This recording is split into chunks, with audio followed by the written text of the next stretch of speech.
चलो देखो बेटा,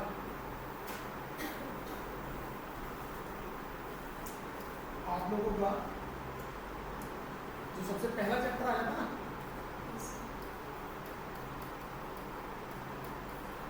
that is all about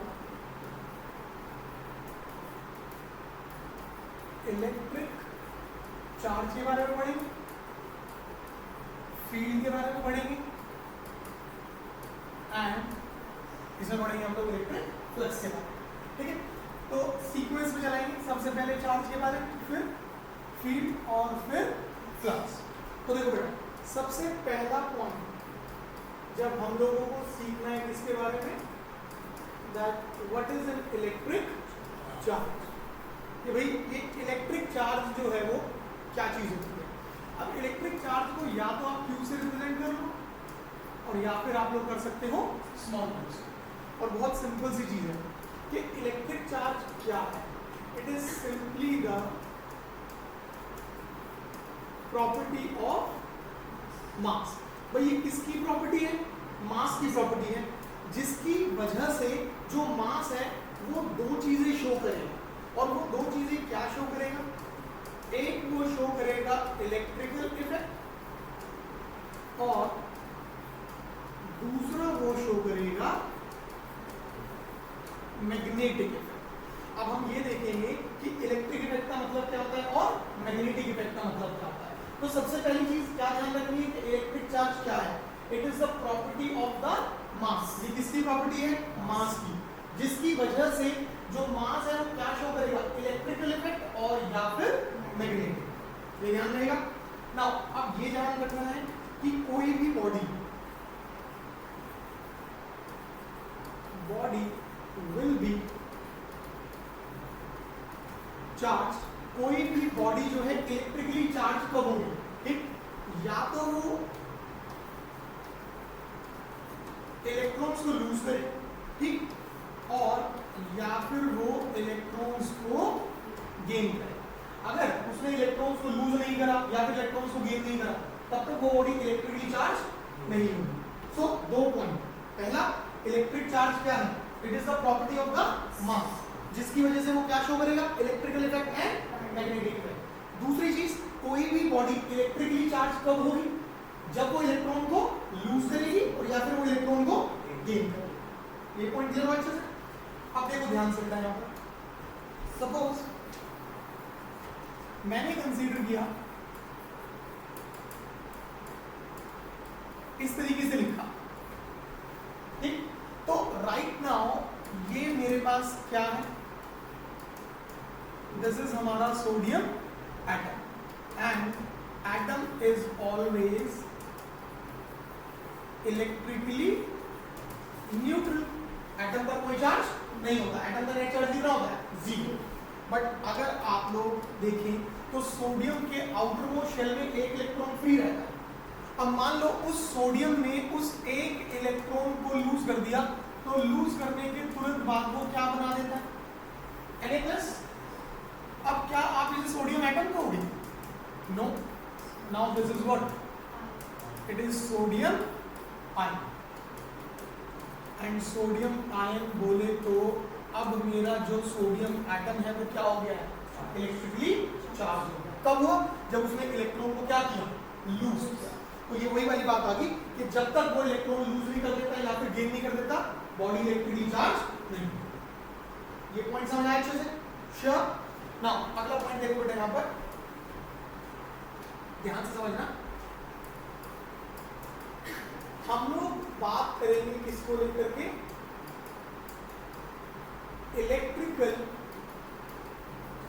effect. हमने बोला ना कि भाई इलेक्ट्रिक चार्ज क्या है, it is the property of mass, जिसकी वजह से वो क्या शो करेगा, electrical effect and magnetic effect. तो पहले चेक करते हैं कि भाई ये इलेक्ट्रिकल इफेक्ट का मतलब क्या होता है।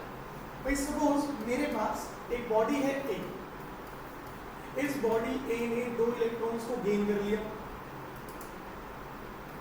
ठीक है, इसने दो इलेक्ट्रॉन्स को गेन करा, और दो इलेक्ट्रॉन्स को गेन करने के बाद अगर देखा जाए तो ऐसा कुछ लिखें, और हम कह सकते हैं कि अब हमारी जो बॉडी ए है,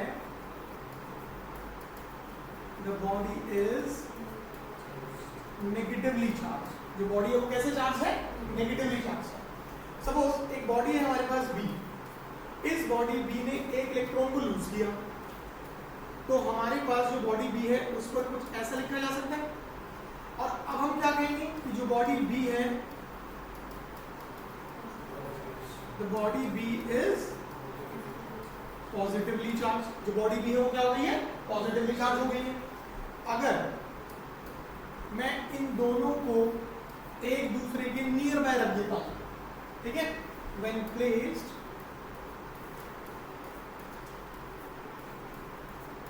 नियर टू ईच अदर, जैसे हम इन दोनों को एक दूसरे के नियर बाय रखेंगे, so what they will do, क्या करेंगे, दे विल शो अट्रैक्शन। ये एक दूसरे को क्या करना शुरू करेंगे, अट्रैक्ट। भाई एक नेगेटिव चार्ज है, एक पॉजिटिव, अपोजिट नेचर है ना, तो दोनों एक दूसरे को क्या कर लेंगे, अट्रैक्ट कर लेंगे। सपोज हमारे पास एक बॉडी है सी, उस बॉडी सी ने दो इलेक्ट्रॉन्स को लूज किया, तो इस पर हम लोग क्या लिखेंगे, C2 पॉजिटिव। ये बॉडी क्या होगी बेटा, अगेन पॉजिटिवली चार्ज। और जैसे ही हम लोगों ने B और C को एक दूसरे के नियर बाय रख दिया, तो ये दोनों एक दूसरे को क्या करना शुरू करेंगे, रिपेल करना शुरू कर देंगे। So this is known as what, ये पूरा का पूरा कंसेप्ट क्या कहलाता है, electrical effect. Electrical effect show करने का मतलब क्या है, जो बॉडी है, जो मास है, वो किसी दूसरे मास को या तो अटैक करेगा या फिर रिपेल करेगा। This is known as what, electrical effect. तो जो हम लोगों ने यहाँ कहा कि प्रॉपर्टी ऑफ मास है जिसकी वजह से वो इलेक्ट्रिकल इफेक्ट शो करता है। इलेक्ट्रिकल इफेक्ट शो करने का मतलब क्या हुआ, वो किसी दूसरे मास को या तो रिपेल कर लेगा या फिर अट्रैक्ट कर लेगा। समझ आया अच्छे से, पक्का। देन इसके बाद हम लोगों को समझना है बेटा, नेक्स्ट पॉइंट आता है आपका, इसको थोड़ा और ध्यान से देखेंगे, मैग्नेटिक इफेक्ट। कि मैग्नेटिक इफेक्ट क्या चीज होती है। अब जैसे मैग्नेट की बात आती है तो तुरंत माइंड में क्या है, नॉर्थ पोल है, साउथ पोल है, ऐसा आता है ना। तो देखो भाई, मान लो अगर हमने बनाया नॉर्थ पोल, ये ऐसे एरो हेड के साथ बनाना है इस तरीके से, ठीक है। ये जो एरो है, इस एरो को यहां मैच करो, तो ये एरो किसकी डायरेक्शन होती है, करंट। इसका मतलब अगर हमारे पास जो करंट है वो एंटी क्लॉकवाइज है, ठीक भाई, आपका जो करंट है वो किस तरीके से है, एंटी क्लॉकवाइज। तो जो मैग्नेटिक फील्ड होगी, मैग्नेटिक पोलैरिटी होगी, वो कौन सी रहेगी, नॉर्थ पोलैरिटी, ठीक है। और जब हम बोलते हैं साउथ, इस तरीके से बनाना है, ऐसे लूप बनाओ, ये एरो मैच करो, इस तरीके से हुआ, ठीक। सो ये किसकी डायरेक्शन है, करंट की। तो अगर हमारे पास करंट कैसे है, क्लॉकवाइज है, तो इसका मतलब जो मैग्नेटिक फील्ड होगी, उस मैग्नेटिक फील्ड की वहां पर कौन सी पोलैरिटी आएगी, साउथ पोलैरिटी। ये ध्यान रखना है, ठीक है। अब मैग्नेटिक इफेक्ट किस तरीके से काम करता है। सपोज हम लोग ऑब्जर्व कर रहे हैं बेटा फ्रंट से, हम फ्रंट व्यू से देख रहे हैं, और फ्रंट व्यू से हमारा इलेक्ट्रॉन जो है वो हमें इस तरीके से घूमता हुआ नजर आया, ठीक। The electron is revolving in a fixed stationery orbit and in the anti clockwise sense. अगर आपका इलेक्ट्रॉन एंटी क्लॉकवाइज घूम रहा है तो बेटा आपका करंट कैसे बनेगा, opposite direction to that of the flow of electron, ये चीज होगी। तो अगर आप ध्यान से ऑब्जर्व करो तो यहाँ जो करंट है वो है क्लॉकवाइज, और अगर करंट क्लॉकवाइज है तो कौन सी पोलैरिटी है, साउथ पोलैरिटी है। पर बेटा जी जब हम सेम इलेक्ट्रॉन को ऑब्जर्व करते हैं कहां पर, बैक व्यू के अंदर, तो जो इलेक्ट्रॉन फ्रंट से एंटी क्लॉकवाइज घूमते हुए नजर आया, वही इलेक्ट्रॉन हम लोगों को बैक व्यू में कैसे घूमते हुए नजर आया, इन द क्लॉकवाइज डायरेक्शन, इस तरीके से। और जब इलेक्ट्रॉन, भाई देखो यहां से, जैसे मान लो तुम लोग ये इलेक्ट्रॉन, तुम इस इलेक्ट्रॉन को ऑब्जर्व कर रहे हो, तुम्हारे लिए इलेक्ट्रॉन कैसे घूम रहा है एंटी क्लॉकवाइज, पर मेरे लिए कैसे घूम रहा हूँ बस ये वही चीज है आपके पास, ठीक है। सो अगर इलेक्ट्रॉन तुम्हारे पास घूमने लगा क्लॉकवाइज डायरेक्शन में, तो इसकी वजह से जो करंट का फ्लो होगा that will be in the opposite direction, तो वो कैसे बनेगा, ये बनेगा। और अगर आपके पास एंटी क्लॉकवाइज है तो कौन सी मैग्नेटिक फील्ड, कौन सी पोलैरिटी, आया समझ, एक ही इलेक्ट्रॉन एक ही टाइम पे दो equal and opposite magnetic fields, दो equal and opposite magnetic poles को शो कर रहा है।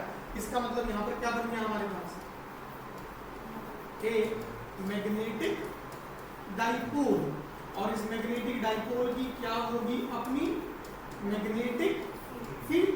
सो now we can say that कि ये क्या कंसेप्ट है हमारा, मैग्नेटिक इफेक्ट। कि चार्ज क्या है, मास की वो प्रॉपर्टी जिसकी वजह से वो क्या शो करेगा इलेक्ट्रिकल इफेक्ट, और जिसकी वजह से वो क्या शो करेगा मैग्नेटिक। तो ये तो हमारा बेसिक चार्ज का कंसेप्ट होता है, यहां पर समझ आया अच्छे से ना। अगली चीज क्या ध्यान रखनी है बेटा हम लोगों को, इलेक्ट्रिक चार्ज की यूनिट्स, ठीक। तो यूनिट्स में सबसे पहले ध्यान रखना बेटा आप लोग ऐसा यूनिट, इट्स वेरी सिंपल, जो ऐसा यूनिट है वो क्या रहती है हमारे पास, कूलम, ठीक है। और अगर हम लोग बात करते हैं सीजीएस यूनिट की,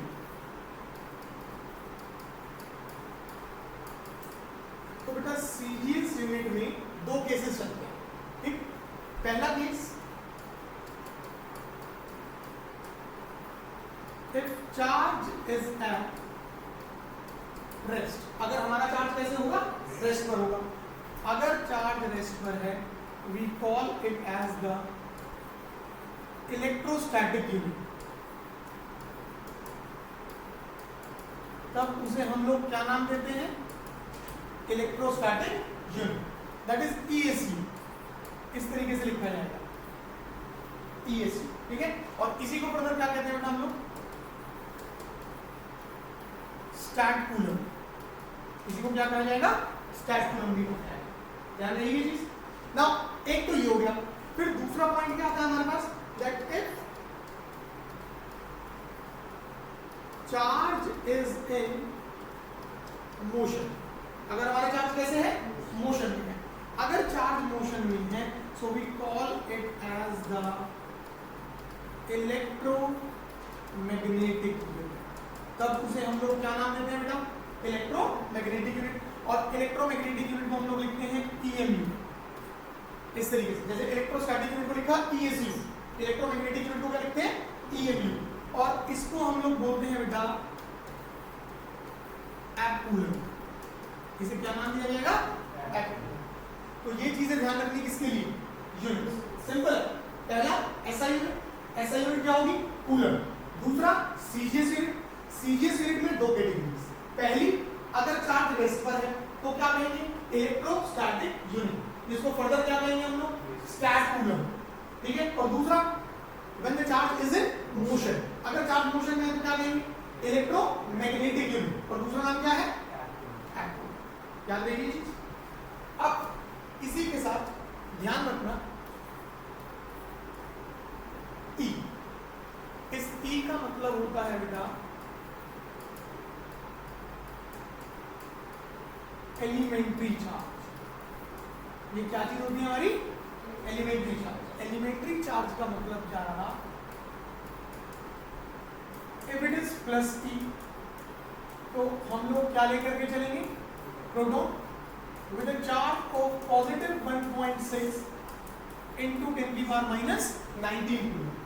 और अगर हमारे पास है माइनस ई, तब हम लोग क्या लेकर के चलेंगे बेटा, electron, this is minus 1.6 into 10 की पावर माइनस 19, इस तरीके से ध्यान रहेगा अच्छे से, श्योर, ठीक। सो कई जगहों पर ऐसे रहेगा प्लस माइनस, तो यही पॉइंट है बेटा, अगर प्लस ई तो प्रोटॉन, माइनस ई तो इलेक्ट्रॉन, ध्यान रहेगा अच्छे से, ठीक। तो ये बात होगी कि इलेक्ट्रिक चार्ज क्या होता है और इलेक्ट्रिक चार्ज की यूनिट्स। अगला पॉइंट आता है बेटा हमारे पास, अगेन इंपॉर्टेंट है, एग्जाम पॉइंट ऑफ व्यू पे, एमसीक्यूज में भी काम करेगा, रीजन असम्पशन में भी काम करेगा, तो ध्यान से समझना। And the point is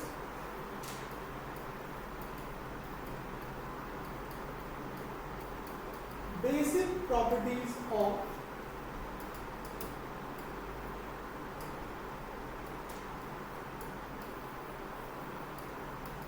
electric charge, कि भाई इलेक्ट्रिक चार्ज की बेसिक प्रॉपर्टीज क्या है। ठीक है, बहुत सिंपल है, ध्यान समझना। सबसे पहला, अगर दोनों चार्ज पॉजिटिव है या फिर दोनों ही चार्ज नेगेटिव है, ठीक है, तो ये आ गया हमारे पास same nature, and same nature of charges will repel each other, वो दोनों एक दूसरे को क्या करेंगे, रिपेल करेंगे। और अगर हमारे पास एक पॉजिटिव है एक नेगेटिव है, एक नेगेटिव है और एक पॉजिटिव, तो ये क्या हो गया हमारे पास बेटा, दिस इज हमारा opposite nature of charge, and opposite nature of charge will attract, और दोनों एक दूसरे को क्या करेंगे, अट्रैक्ट। सिंपल सी बात, ठीक। सेकंड प्रॉपर्टी बहुत ध्यान से समझनी है। सेकंड प्रॉपर्टी हमसे बोलती क्या है कि चार्ज ऑलवेज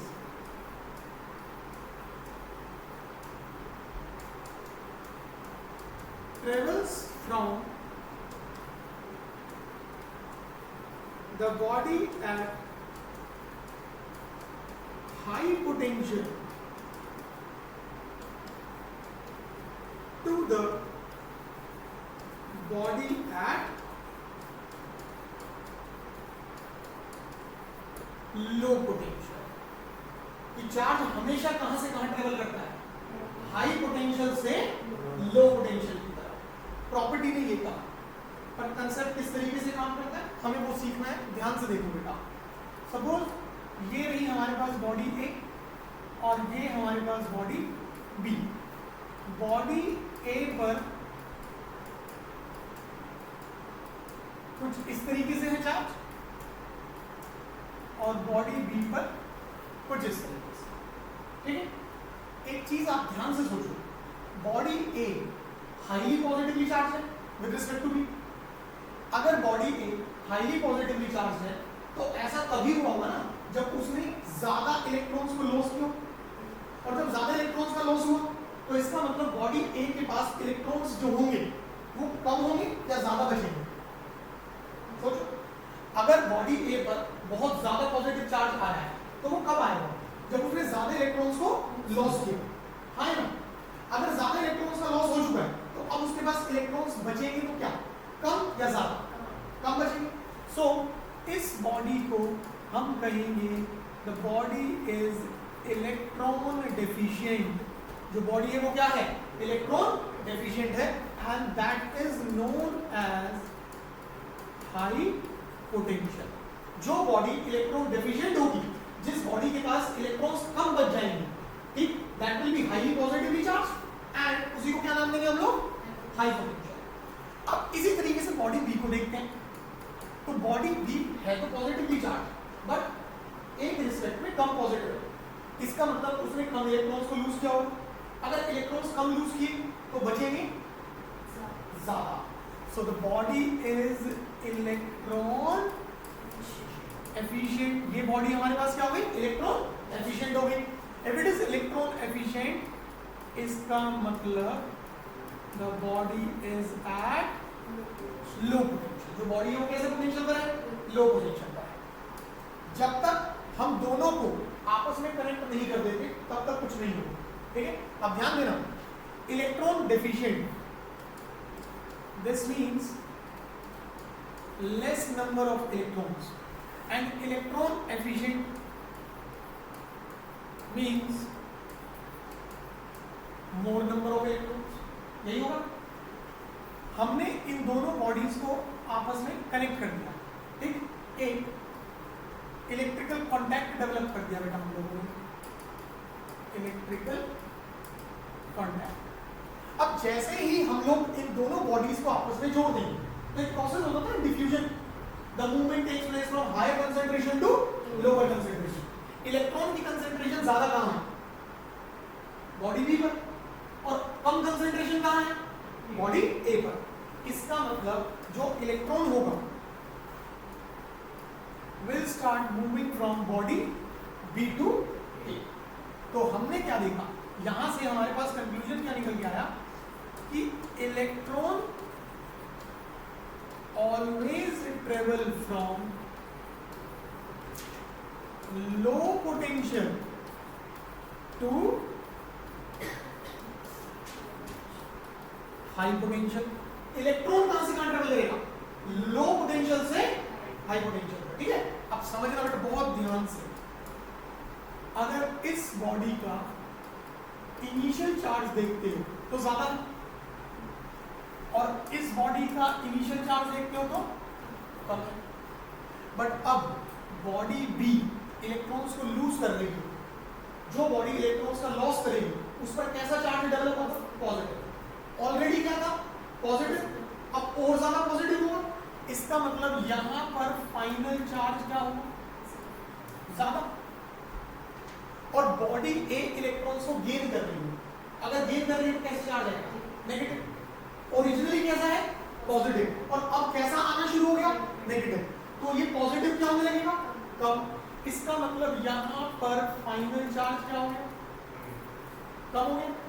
अब सोचो ध्यान से, पहले ज्यादा था अब कम हो गया, पहले कम था अब ज्यादा हो गया, मतलब चार्ज जो है वो ए से, हाँ है ना, that means charge is travelling from higher potential to.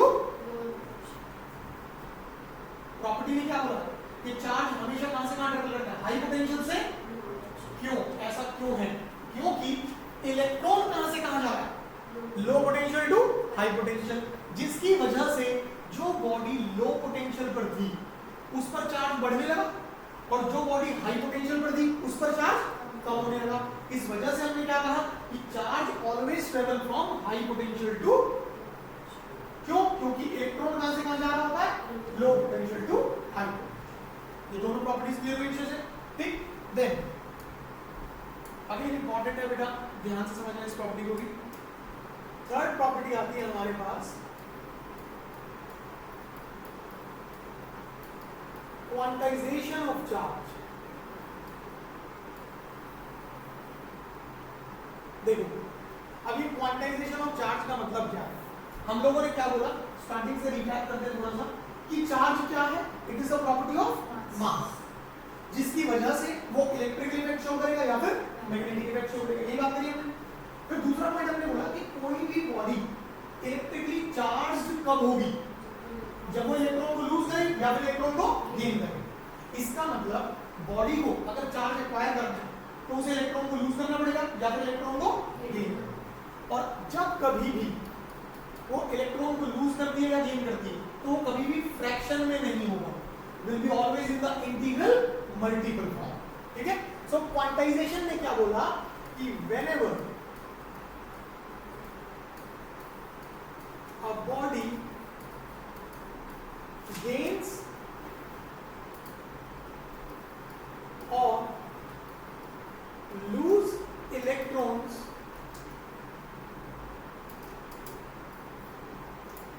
in order to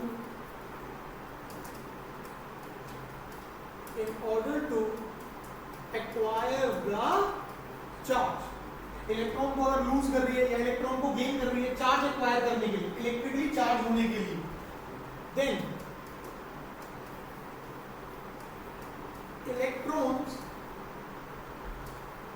always moves in the integral multiple form.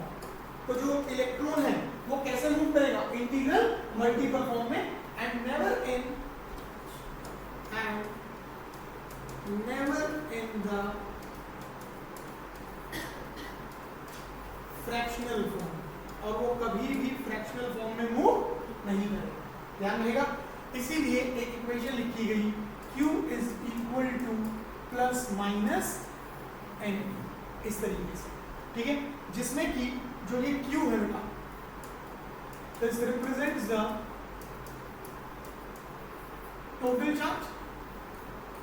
This M represents the number of electrons and E represents the elementary charge. ध्यान रहेगा, दो चीजें सीखनी है, बहुत ध्यान से सुनना। क्वांटाइजेशन क्या है? तो क्वांटाइजेशन हमसे सिर्फ इतना कहता है कि जब कभी कोई भी बॉडी चार्ज एक्वायर करेगी तो इलेक्ट्रॉन का लॉस होगा या फिर इलेक्ट्रॉन का गेन होगा, और जब इलेक्ट्रॉन की मूवमेंट होगी लॉस और गेन के लिए, तो वो कभी भी फ्रैक्शनल फॉर्म में नहीं, हमेशा कैसे होगी? Integral multiple form. समझ आया अच्छे से? दूसरी चीज हम लोगों से पूछा जा सकता है बेटा, that what is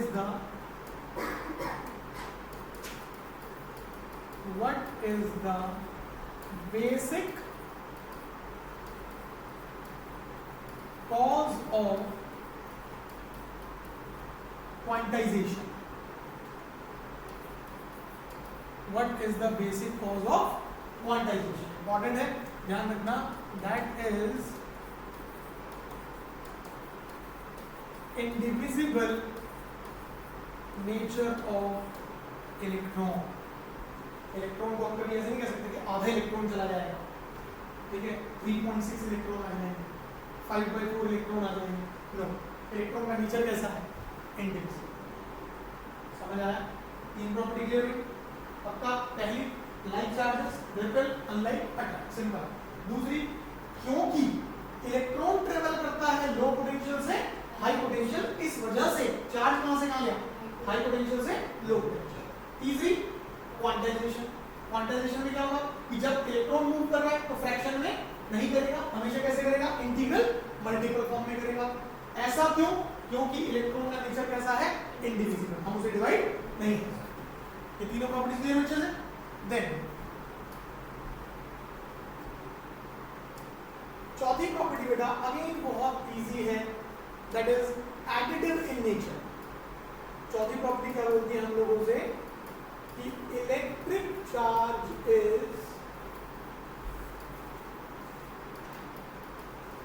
additive in nature.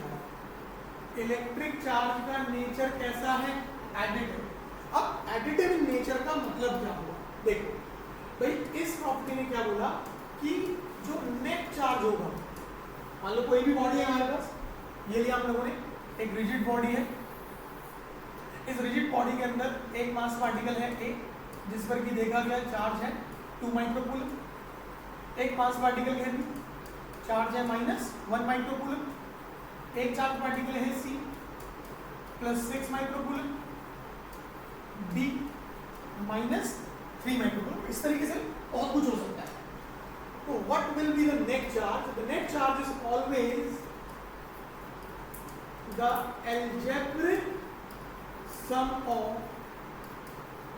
all the charges present inside the body। कि जो नेट चार्ज होगा वो हमेशा किसके इक्वल होगा? जितने भी चार्जेस उस बॉडी के अंदर प्रेजेंट हैं उन सब का कैसा सम? Algebraic sum. और अब एक चीज सुनो ध्यान से, एल्जेब्रिक सम दो तरीके के सम होते हैं, एक होता है वेक्टर सम और दूसरा होता है एल्जेब्रिक सम। जो क्वांटिटी वेक्टर सम को फॉलो करे, वेक्टर सम को फॉलो करने का मतलब है triangular law of vector addition, parallelogram law of vector addition, ठीक है? So this is what vector sum. तो जो वेक्टर सम को फॉलो करे that is a vector quantity, और जो एल्जेब्रिक सम को फॉलो करे स्केलर क्वांटिटी। तो इसका मतलब जो इलेक्ट्रिक चार्ज है हमारा, ठीक, अगर हम फिजिकल क्वांटिटी के हिसाब से देखें तो इसका नेचर क्या माना जाएगा? हमेशा जब कोई पूछे ना कि भाई इलेक्ट्रिक चार्ज इज स्केलर और वेक्टर, तो आंसर शुड बी रीजन, क्योंकि वो किसे फॉलो करता है? Algebraic sum.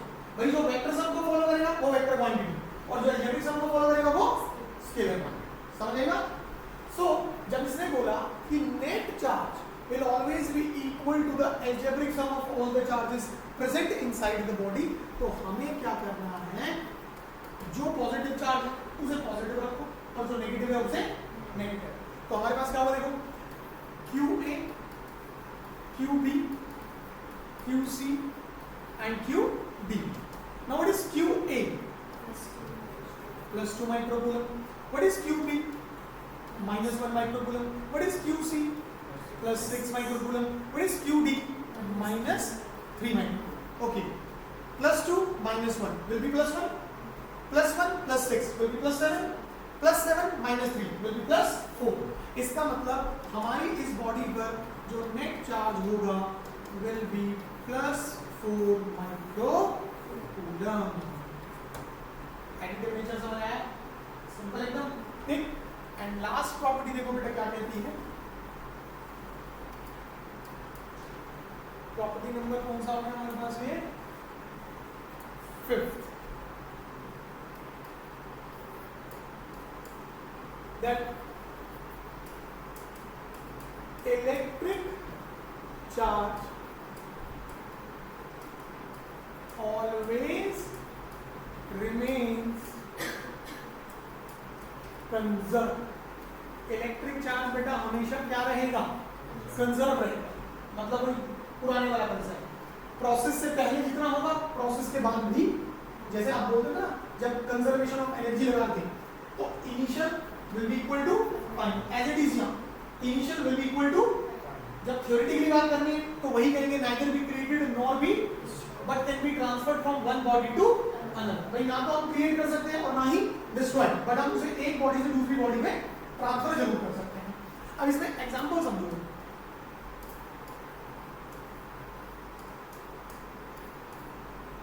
एक चीज ध्यान रखनी है, इंडक्शन। इंडक्शन में क्या ध्यान रखना है? Equal in magnitude and opposite in nature. ये पॉइंट याद रखना, ठीक है। अब देखो क्या होगा, मान लो आपके पास ये एक बॉडी है, इस पर है पॉजिटिव 10 माइक्रोकूलम चार्ज, ठीक है, और आपके पास यहां पर एक शीट है,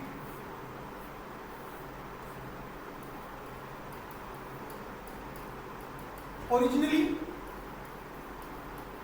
नो नेट चार्ज, उस पर कोई भी नेट चार्ज एग्जिस्ट नहीं होगा। हम इस रॉड को अपनी शीट के नियर बाय ले जाते हैं, तो इस पॉजिटिव 10 से इसके नियर बाय कितना आ जाएगा? नेगेटिव 10, और इस नेगेटिव 10 से यहां नियर बाय कौन आ जाएगा? पॉजिटिव 10। तो अगर हम देखें in the new case final situation में, what will be the net charge? Will be minus 10 microcoulomb and plus 10 microcoulomb। Solve out करा कितना होगा? इनिशियल कितना था? 0, और फाइनल भी कितना है? 0। मतलब इलेक्ट्रिक चार्जेस समझ आया? तो जब हम क्वेश्चंस कर रहे होंगे ना, न्यूमेरिकल्स वगैरह कर रहे होंगे, तो वहां कंजर्वेशन को किस तरीके से देखना है कि प्रोसेस से पहले जितना चार्ज होगा प्रोसेस के बाद भी उतना ही चार्ज लेके चलें। समझ आया अच्छे से? तो ये थी चार्ज की बेसिक प्रॉपर्टी, ठीक है। अगला पॉइंट हम लोगों को क्या करना है, समझना ध्यान से।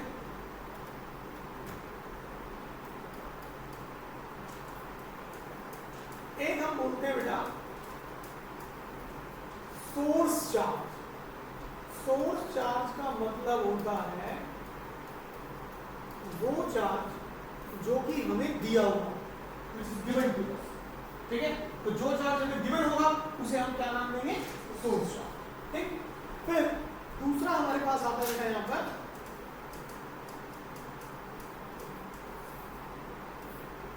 Point charge.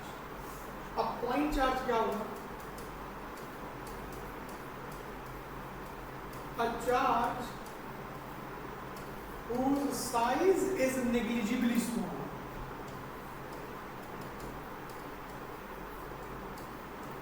एक चार्ज जिसका साइज जो है लगभग ना के बराबर है, उसी को हम क्या नाम देंगे? पॉइंट चार्ज, ठीक। फिर एक आता है बेटा हमारे पास टेस्ट चार्ज।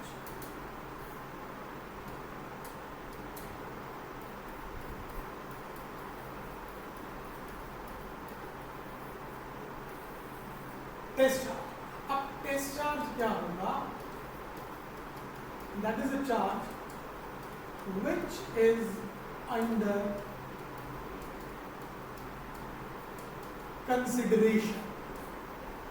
फॉर एग्जाम्पल मैंने कहा कि लब्बे जो है वो एक चार्ज है और लब्बे को अब किसी पर फोर्स लगाना है, किस पर लगाना, तो जिस पर फोर्स लगाना है उसे तो कंसीडर करेंगे हम लोग। तो जिसे कंसीडर किया जाए उसी को हम क्या नाम देंगे? Test charge. टेस्ट चार्ज को रिप्रेजेंट करते हैं बेटा क्यू नॉट से, ठीक। और बाय डिफॉल्ट जब तक कुछ ना कहा जाए, जब हम कंसीडर कर रहे हैं, तो जो टेस्ट चार्ज का नेचर है वो हमेशा क्या लिया जाएगा बेटा? पॉजिटिव। और जो इसका मैग्नीट्यूड है वो हमेशा क्या लिया जाएगा? अगर क्वेश्चन में मेंशन कर दिया मान लो कि negative test charge of 100 microcoulomb, तो आप मैग्नीट्यूड फिर वन नहीं, कितना नहीं, 100 माइक्रोकूलम, और बोला ना नेगेटिव टेस्ट चार्ज, तो फिर आप नेचर पॉजिटिव नहीं, फिर क्या लेंगे? नेगेटिव। अगर क्वेश्चन में अवेलेबल है तो उसके हिसाब से चलेंगे, और अगर हम कंसीडर कर रहे हैं तो नेचर बाय डिफॉल्ट क्या लेना है हमें? पॉजिटिव। और मैग्नीट्यूड क्या लेना है? यहां तक की चीजें हो जाएंगी अच्छे से, पक्का। देन इसके बाद आता है बेटा हमारे पास बहुत ही इंपॉर्टेंट कंसेप्ट है, that is your types of charge distribution. ठीक, कि भाई हम लोग इलेक्ट्रिक चार्ज को कितने तरीकों से डिस्ट्रीब्यूट कर सकते हैं, ठीक है। तो सबसे पहले ये ध्यान रखना, जब कभी भी हम ये कह रहे हैं कि भाई हमें इस बॉडी को इलेक्ट्रिकली चार्ज करना है, ठीक है। फॉर एग्जांपल जैसे आप लोगों का सेल फोन की बैटरी डिस्चार्ज हो गई, ठीक है, और अब आपको उस बैटरी को क्या करना है? चार्ज करना है। तो आप क्या करते हो?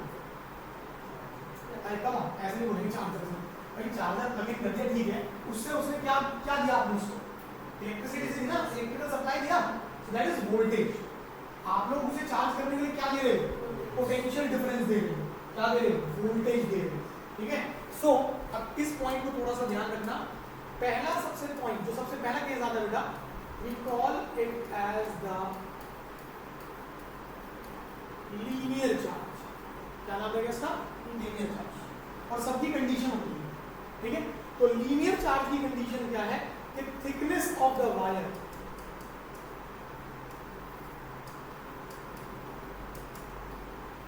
that is T should be negligible with respect to length of the wire। जो वायर की थिकनेस है वो लेंथ के रिस्पेक्ट में क्या होनी चाहिए? नेग्लिजिबल होनी चाहिए। अगर ऐसा है तभी हम उसे किस कैटेगरी में लेके जाएंगे? लीनियर चार्ज, अदरवाइज नहीं, ठीक। अब देखो, सपोज हमारे पास एक वायर है, इस वायर की जो लेंथ है बेटा वो है L, और वायर की जो थिकनेस है वो है T। और हम लोगों ने इस वायर को क्या देना शुरू किया? Potential difference of V volt, so that हमारी वायर क्या हो जाएगी? Electrically charge. मतलब इस वायर पर through out positive charge distribute हो जाएगा। और हम ये कह सकते हैं कि जितनी ज्यादा लेंथ होगी चार्ज भी उतना ज्यादा डिस्ट्रीब्यूट होगा। सो सपोज चार्ज कितना डिस्ट्रीब्यूट हुआ? Q। तो हम लोग क्या कह पाएंगे बेटा यहाँ पर? That Q is proportional to L, and Q proportional के साइन हटाने के लिए कौन सा लगता है? Lambda. So Q is equal to lambda, and lambda will become how much? Q by. तो यहाँ जो ये लैम्डा है बेटा, this lambda is known as linear charge density, ठीक है। या तो आप इसे लीनियर चार्ज डेंसिटी कहेंगे, और या फिर आप इसी को कह सकते हो coefficient of linear charge distribution, ठीक है। या तो क्या कहोगे? लीनियर चार्ज डेंसिटी, और या फिर coefficient of linear charge distribution. याद रखना आया। एंड सपोज अगर हमारे पास इस वायर का एक छोटा सा सेगमेंट ले लिया, so this छोटा सेगमेंट इज DA, पूरी लेंथ पर चार्ज है क्यू, तो इस छोटे सेगमेंट पर कितना चार्ज होगा, डी क्यू। सो अगर हमने लिखा फॉर स्मॉल सेगमेंट,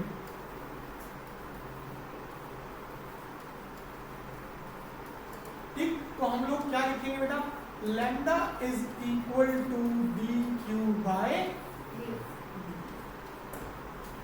ध्यान रहेगा। And what about its units, इसकी units that will be coulomb per metre. ये सिंपल केस, बहुत आसान चीज है। सबसे पहला पॉइंट, फॉर एग्जाम्पल आप लोग जैसे घर में जो इलेक्ट्रिकल वायर्स होती है उसके ऊपर इंसुलेशन होता है, इंसुलेशन हटा दें तो उसके अंदर से बहुत सारे पतले पतले कॉपर वायर के थ्रेड्स निकलते हैं। आपने वो सिंगल थ्रेड पकड़ा और उस सिंगल थ्रेड को अगर ध्यान से देखोगे तो उसकी थिकनेस जो है वो लेंथ के रिस्पेक्ट में क्या होती है, नेग्लिजिबल। जैसे ही आप उसे पोटेंशियल डिफरेंस दोगे तो वो इलेक्ट्रिकली चार्ज हो जाए, तो वो किस तरह का डिस्ट्रीब्यूशन बनाएगा, लीनियर चार्ज। समझा, पहला केस क्लियर हुआ। देन इसी तरीके से हमारा जो सेकंड केस है बेटा, we call it as the surface charge। भाई जैसे लीनियर चार्ज की कंडीशन थी कि thickness should be negligible with respect to the length, यहां पे भी कंडीशन है कि the body should be hollow. तो बॉडी हो कैसे होनी चाहिए, हॉलो होनी चाहिए। एक टाइम भी ना हो अभी तो सो जो बॉडी है वो कैसी होनी चाहिए, हमारे पास हॉलो होनी चाहिए। अब सपोज हम लोगों ने कंसीडर कर लिया यहां पर एक शेल, ठीक, और इस शेल का टोटल सरफेस एरिया हमारे पास कितना है, A। हम लोगों ने इस शेल को यहां से क्या करना शुरू किया, पोटेंशियल डिफरेंस देना शुरू किया, और वो भी कितना, V हो। जैसे ही पोटेंशियल डिफरेंस देंगे तो हमारा जो शेल है वो इलेक्ट्रिकली चार्ज हो जाएगा, चार्ज यूनिफॉर्मली डिस्ट्रीब्यूट हो जाएगा, एंड से द चार्ज इज Q। और जितना ज्यादा एरिया होगा चार्ज भी उतना ही ज्यादा डिस्ट्रीब्यूट होगा। तो हम लोग क्या कह सकते हैं, Q is proportional to A, and proportionality का साइन निकालने के लिए क्या लगाएंगे, constant sigma. So that sigma will be how much, Q by A। And beta ji, this sigma is known as what? Surface charge density, और या फिर coefficient of surface charge distribution। ध्यान रहेगा पक्का। व्हाट अबाउट द यूनिट्स, इसकी units क्या बनेगी, coulomb per metre square. भाई चार्ज बाय एरिया है तो यूनिट क्या होगी, coulomb per metre square. And suppose अगर हमारे पास एक छोटा सा पोर्शन आ जाए, मान लो हमने स्मॉल एरिया लिया, से the small area is DA, तो इस पर चार्ज कितना होगा, DQ। तो अगर हम लोगों ने लिखा for small portion,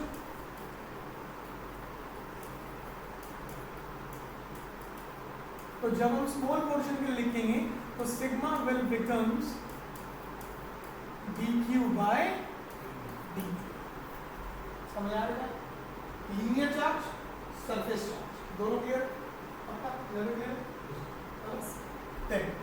next point देखो बेटा, लास्ट केस आता है इसमें, and we call it as the volume charge distribution. Volume charge distribution, भाई जैसे लीनियर चार्ज का कंडीशन कि thickness should be negligible with respect to the length, surface charge condition है the body should B,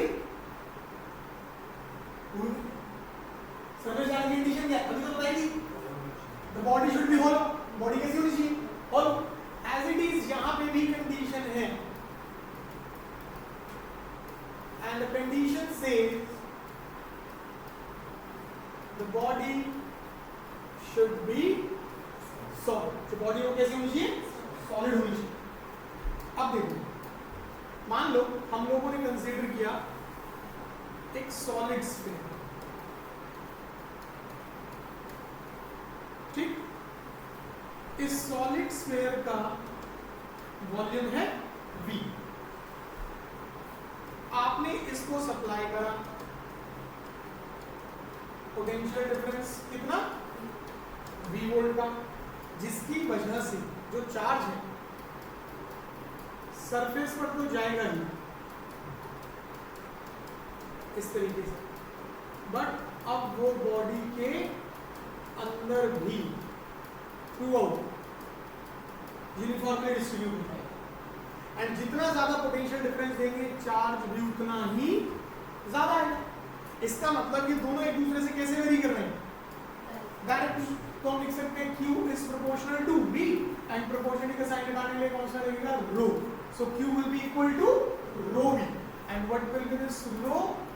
It is Q by, and this rho is known as volume charge density. या तो आप इसे कहिए volume charge density, और या फिर आप इसे क्या कहेंगे बेटा, coefficient of volume charge distribution.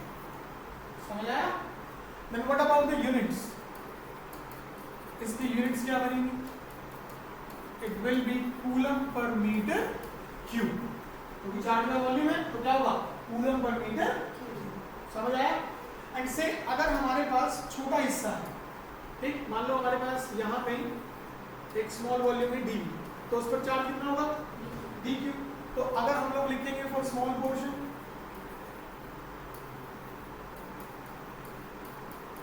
तो फॉर स्मॉल पोर्शन कितना लिखा जाएगा बेटा, that rho is equal to D Q bye.